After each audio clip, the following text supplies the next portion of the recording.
Hello everyone. हामी चाहिँ final अकाउन्टको कुरा गर्दै थियौँ र फाइनल अकाउन्टमा हामीले ट्रेडिङ अकाउन्टको कुरा गरिसकेका छौँ। अब हामी आजको क्लासमा चाहिँ प्रफिट एन्ड लस अकाउन्टको कुराहरू हेर्दैछौँ है त। ल, प्रफिट एन्ड लस अकाउन्ट भनेको चाहिँ के हो त? अब यो चाहिँ एउटा एकाउन्टिङ इयरमा बनाउने फाइनल अकाउन्टको प्रोसेस हो, जसमा चाहिँ हामीले नेट प्रफिट अथवा नेट लस कति छ, एउटा बिजनेसको अथवा एउटा संस्थाको प्रफिट कति भयो र लस कति भयो भन्ने कुराहरू चाहिँ हामीले प्रफिट एन्ड लस अकाउन्टबाट थाहा पाउँछौँ है।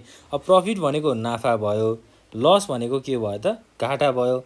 नाफा र घाटा कति छ त त्यो कुराहरूलाई फाइन्ड आउट गर्ने प्रोसेसलाई नै हामीले के भन्छौँ? प्रफिट एन्ड लस अकाउन्ट भनेर भन्छौँ है। ल, अब प्रफिट एन्ड लस अकाउन्टमा चाहिँ कस्तो खालको आइटमहरू राख्ने अथवा कस्तो खालको एकाउन्टहरूलाई हामीले प्रफिट एन्ड लस अकाउन्टमा इन्ट्री गर्ने भन्ने कुराहरू आउन सक्छ। जस्तै all the indirect expenses and incomes are recorded in PL account. अब पिएल अकाउन्ट भनेको के हो त? यहाँ प्रफिट एन्ड लस अकाउन्ट हो। प्रफिट एन्ड लस अकाउन्टलाई हामीले सर्ट फर्ममा पिएल अकाउन्ट भनेर पनि लेख्न सक्छौँ। अब इन्डाइरेक्ट एक्सपेन्सेस भनेको अथवा इन्डाइरेक्ट खर्च भनेको चाहिँ के रहेछ, अथवा इन्डाइरेक्ट इन्कम भनेको आम्दानी भनेको चाहिँ के रहेछ, त्यो कुराहरू हामी हेर्छौँ। जस्तै अब एउटा अफिसमा अथवा एउटा संस्थामा चाहिँ के हुन्छ त? हाम्रो पहिला सुरु चाहिँ एडमिनिस्ट्रेटिभ एक्सपेन्सेस हुन्छ, एउटा एडमिनिस्ट्रेटिभ एक्सपेन्सेस। त्यसै गरी अर्को के हुन्छ? Selling expenses, selling and distribution भनेर भनिन्छ होइन। सेलिङ एक्सपेन्सेस अथवा डिस्ट्रिब्युसन एक्सपेन्सेस। र अर्को के हुन्छ त? अब हाम्रो सेलिङ एन्ड डिस्ट्रिब्युसन एक्सपेन्सेस भइसकेपछि फाइनेन्सियल एक्सपेन्सेस हुनसक्छ। एक्सपेन्सेस भनेको के हो त? खर्च है। एक्सपेन्सेसलाई चाहिँ हामीले नेपालीमा खर्च भनेर भन्छौँ। अब सबै खर्चहरू, इन्डाइरेक्ट खर्च भनेको नदेखिने खर्चहरू चाहिँ हामीले प्रफिट एन्ड लस अकाउन्टमा राख्दो रहेछौँ। र अर्को मेन हामीले बुझ्नुपर्ने कुरा भनेको चाहिँ ग्रस प्रफिट अथवा चाहिँ ग्रस लस। अब यो हाम्रो ग्रस प्रफिट र ग्रस लस चाहिँ कहाँबाट आउँछ त? ट्रेडिङ अकाउन्टबाट आउँछ। पहिला हामीले प्रफिट एन्ड लस अकाउन्ट बनाउनको लागि चाहिँ ट्रेडिङ अकाउन्ट बनाउनुपर्छ। ट्रेडिङ अकाउन्टमा ग्रस प्रफिट र ग्रस लसको कुराहरू हामीले फाइन्ड आउट गर्थ्यौँ होइन।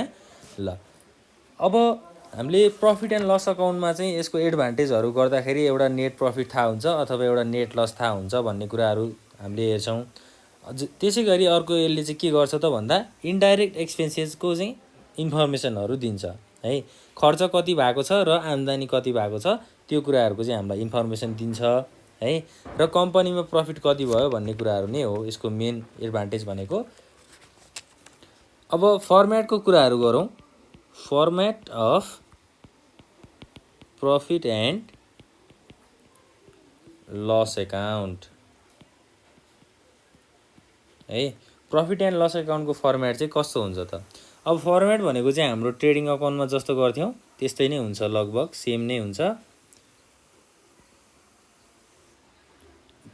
भयो।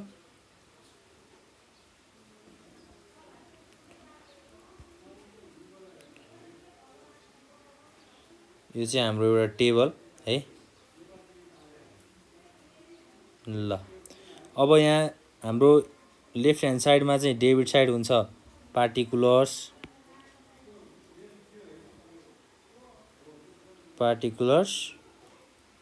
त्यसै गरी एमाउन्ट, पार्टिकुलर्स र एमाउन्ट। र डेबिट साइड हुन्छ, क्रेडिट साइड हुन्छ। अब डेट पार्टिकुलर्स भनेको त हाम्रो सधैँ नै छ, यो कोलमहरू हुन्छ।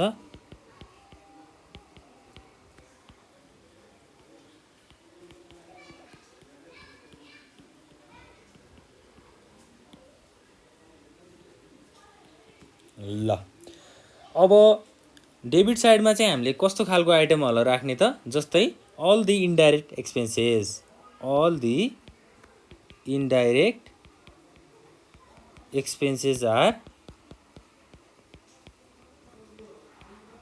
recorded here। ल सबै इन्डाइरेक्ट खर्चहरू चाहिँ हामीले डेबिट साइडमा इन्ट्री गर्दो रहेछौँ र all the indirect incomes are recorded here. अब इन्डाइरेक्ट एक्सपेन्सेस भनियो अथवा हामीले इन्डाइरेक्ट खर्च भनियो हैन। अब इन्डाइरेक्ट खर्चमा चाहिँ के कुराहरू आउँछ त? फर्स्टमा आउँछ एडमिनिस्ट्रेटिभ एक्सपेन्सेस, एडमिनिस्ट्रेटिभ खर्च भनेर भन्छौँ। अब एडमिनिस्ट्रेटिभ भनेको के हो त? एउटा संस्था चलाउनको लागि एडमिनिस्ट्रेटर गर्ने अथवा त्यसको चाहिँ एकाउन्टेन्ट हेर्ने है। जस्तै अब इम्प्लोइजलाई स्यालेरी दिनु पर्यो भने यो एडमिनिस्ट्रेटिभ खर्च भयो हैन। त्यसै गरी अब घरको रेन्ट भाडाहरू तिर्नु पर्यो भने यो एडमिनिस्ट्रेटिभ एक्सपेन्सेस भयो। त्यसै गरी अब अरू के हुनसक्छ? इन्सुरेन्स भनेको पनि एडमिनिस्ट्रेटिभ एक्सपेन्सेस हो है। त्यसै गरी अब हाम्रो जस्तै टेलिफोन चार्ज भनेको पनि के हो त? एडमिनिस्ट्रेटिभ एक्सपेन्सेस हो। अरू थुप्रै आइटमहरू हाम्रो एडमिनिस्ट्रेटिभ एक्सपेन्सेस भित्र आउन सक्छ। त्यसै गरी मेन्टेनेन्स एक्सपेन्सेस, अब मेसिनरीहरू बिग्रेला हैन। संस्थामा एउटा कम्पनीमा त मेसिनरी हुन्छ काम गर्नको लागि मेसिनहरू, त्यो मेसिनहरू बिग्रियो भने त्यसको मेन्टेनेन्स गर्दाखेरि लाग्ने खर्चहरूलाई हामीले मेन्टेनेन्स एक्सपेन्सेस भनेर भन्छौँ। त्यसै गरी सेलिङ एन्ड डिस्ट्रिब्युसन एक्सपेन्सेस हैन। अब सामानहरू बेच्दा अथवा सामानहरूलाई डिस्ट्रिब्युट गर्दाखेरि के लाग्छ त? खर्चहरू लाग्छ भनेको यसमा चाहिँ अब ट्रान्सपोर्टेसन खर्चहरू आउन सक्छ है। त्यसै गरी चाहिँ अब मान्छे हामीले लेबरहरू लगाएर कामदारहरू लगाएर चाहिँ हाम्रो सामानहरूलाई अब कस्टमरहरू माझ पुर्याउन सक्छौँ, त्यो खर्चहरू यसमा इन्क्लुड हुन्छ। अब हामीले माथि के कुराहरू गऱ्यौँ त? जस्तै अब फाइनेन्सियल एक्सपेन्सेसको कुराहरू गऱ्यौँ हैन। फाइनेन्सियल एक्सपेन्सेस भनेको चाहिँ के हो त? फाइनेन्सियल एक्सपेन्सेस अब यसमा चाहिँ जस्तै डिस्काउन्ट, अब हाम्रो ब्याङ्क चार्ज हैन, त्यसै गरी इन्ट्रेस्ट, अब डिस्काउन्ट, यस्तो कुराहरू चाहिँ हामीले फाइनेन्सियल एक्सपेन्सेसमा इन्ट्री गर्छौँ। भनेको अब कस्टमरलाई सामान बेच्दाखेरि उसलाई हामीले के प्रोभाइड गर्छौँ त? डिस्काउन्ट प्रोभाइड गर्छौँ। त्यो डिस्काउन्ट चाहिँ हामीले कहाँ राख्छौँ त? फाइनेन्सियल एक्सपेन्सेसमा राख्छौँ। त्यसै गरी अब हाम्रो इन्ट्रेस्ट हुनसक्छ है। र ब्याङ्कमा चाहिँ हामीले लोन लिएका थियौँ, त्यो लोनको चाहिँ ब्याज तिर्नु पऱ्यो भने त्यो के भयो त? हाम्रो ब्याज तिर्नुपर्ने भनेको खर्च भयो, त्यो हाम्रो फाइनेन्सियल एक्सपेन्सेसभित्र पर्छ हैन। यी कुराहरू चाहिँ छ। अब हाम्रो क्रेडिट साइडमा चाहिँ के हुन्छ त? जस्तै all the indirect incomes are recorded here भनेर भनेको छ है। इन्डाइरेक्ट इन्कमहरूमा के हुनसक्छ? जस्तै डिस्काउन्ट रिसिभ, अब सामान बेच्दा डिस्काउन्ट दियो भने त्यो हाम्रो खर्च हुन्छ, फाइनेन्सियल एक्सपेन्सेसमा राख्छौँ।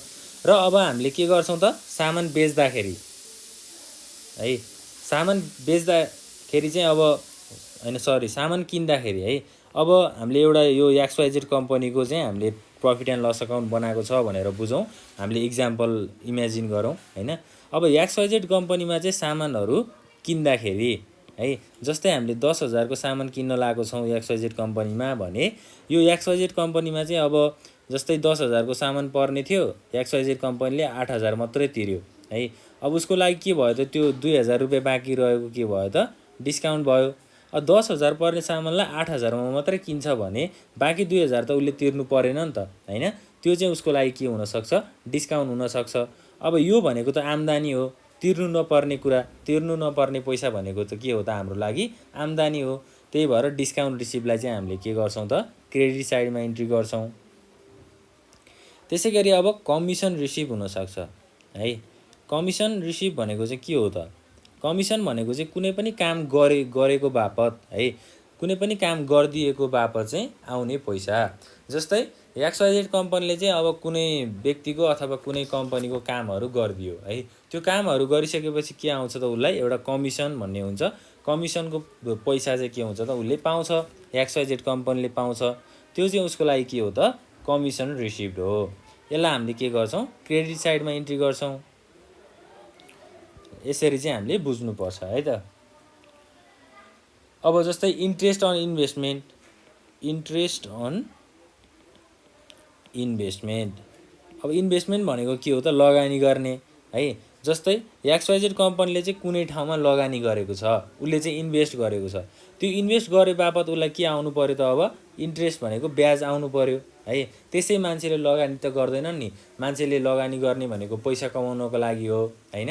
त्यहाँबाट ब्याजहरू आउँछ भनेर मान्छेले लगानी गर्छन्। त्यो लगानी गरेको अब हामीले ब्याज चाहिँ कमाइयो भने त्यसलाई हामीले प्रफिट एन्ड लस अकाउन्टको चाहिँ क्रेडिट साइडमा चाहिँ राख्छौँ भनेर बुझ्नु पर्यो है त।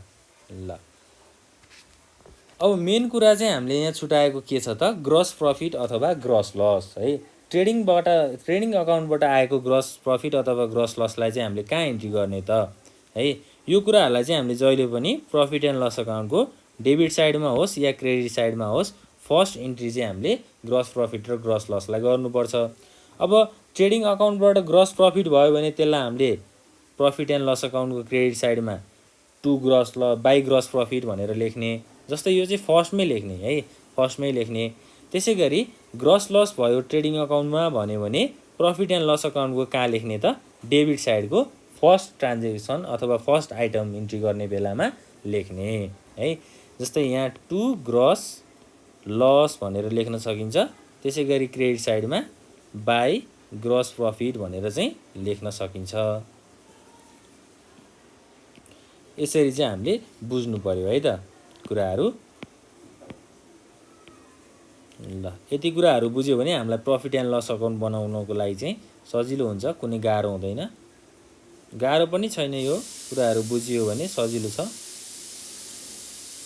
अब यो भयो हाम्रो प्रफिट एन्ड लस अकाउन्टको कुराहरू हैन। अब आइटम्स भनेको त्यही हो। एडमिनिस्ट्रेटिभ एक्सपेन्सेस हुन्छ एउटा डेबिट साइडमा, त्यसै गरी मेन्टेनेन्स एक्सपेन्सेस हुनसक्छ। सबै खर्चहरूलाई हामीले डेबिट साइडमा राख्छौँ भनेर बुझ्नु पर्यो। र क्रेडिट साइडमा चाहिँ हामीले सबै आम्दानी भएको पैसाहरूलाई, इन्कमहरूलाई चाहिँ क्रेडिट साइडमा लेख्छौँ भनेर बुझ्नु पर्यो। ल